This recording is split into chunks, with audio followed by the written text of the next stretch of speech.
Today we are talking about why I failed my Dell internship.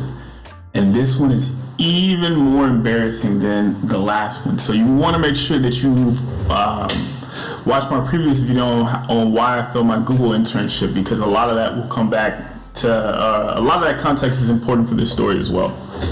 So without further ado, so the path towards Dell. I remember before I even got into Google, right?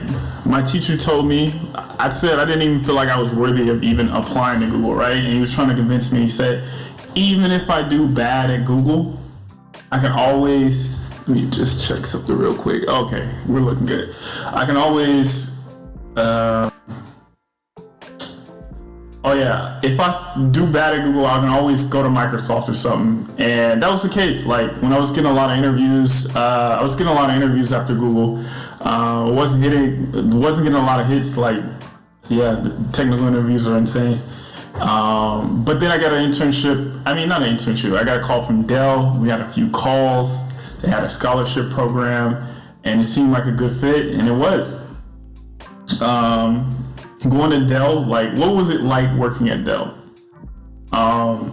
So Austin, Texas is really hot. I think it's a lot different, but it's kind of similar culture from Tennessee. What else? There was no free food, right? I think everybody makes fun of me because I always talk about the food, right? Coming from Google, they had free food. Going to Dell, you had to pay for everything. So I'm grabbing stuff and I'm just walking out, and they're like, "Yeah, you gotta pay for that." I was like, "Oh, my bad. Like, I'm not trying to steal it."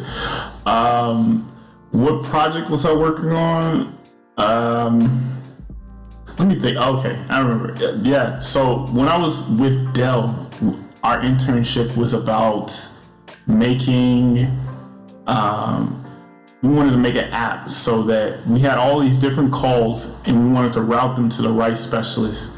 So if there was an Alienware call, that we could take that information, bring them to the Alienware specialist.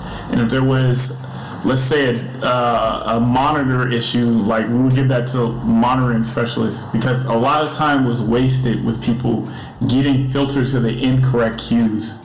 And so my job for that was using natural language processing in order to extract the keywords from their audio in order to filter them to the correct cues.